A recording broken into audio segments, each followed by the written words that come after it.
Karibu kwa mara nyingine tena mtazamaji wa The World News katika kipindi hiki cha ulimwengu wa siasa. Mimi ni Adam Hussein.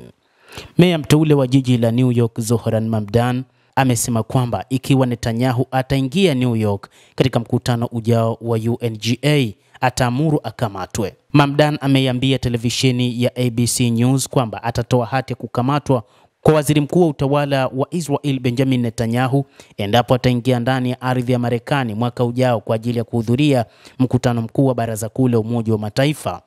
Mamdani amesisitiza kwamba atafanya kila iwezekanalo kuandaa njia za kisheria za kutekeleza hati za kukamatwa kwa Netanyahu.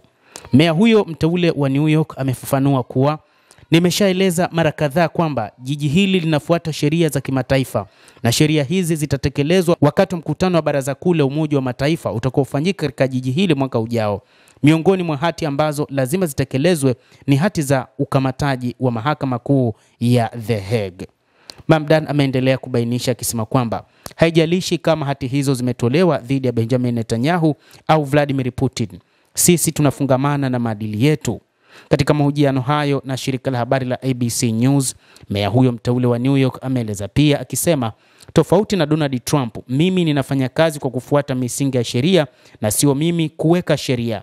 Kwa hivyo nitafanya iwezekanavyo kutekeleza hati za kimataifa za kukamatwa kwa Netanyahu.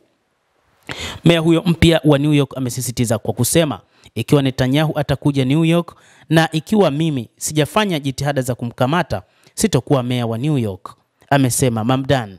Aidha ameongeza kwa kusema kwamba lazima tutumie uwezo wetu wa kisheria kutekeleza hati ya kukamatwa kwa Netanyahu.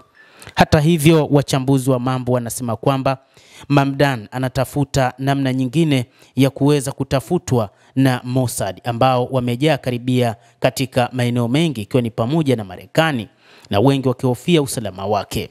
Licha kwamba inadaiwa amekuwa na usalama wa hali ya juu, lakini bado kumekuwa na wasiwasi kwamba huenda akaingia katika mkumbo wa kifo ikiwa ataendelea kumtafuta Netanyahu ambaye kwa sasa ana uhusiano mkubwa sana na shirika la Mossad, hivyo wengi wakimpa tahadhari juu ya usalama wake. Ikumbukwe Netanyahu pamoja na rais wa Marekani Donald Trump wamekuwa ni viongozi wenye uhusiano wa karibu, na hivyo ni rahisi kutengeneza namna ya kuweza kumuua bwana Zohran Mamdani, na ndicho ambacho wachambuzi wa mambo wanasema kwamba kwa sasa anapaswa kuwa makini juu ya usalama wake. Mtazamaji wa The World News, endelea kutufuatilia, lakini usisahau kulike, usisahau kucomment, kadhalika na kusubscribe channel yetu hii. Utapata habari hizi kwa mapana hapa The World News. Mimi ni Adam Hussein, endelea kuwa nasi wakati wote, endelea kutufuatilia uweze kuyajua mengi yanayojiri duniani kupitia The World News.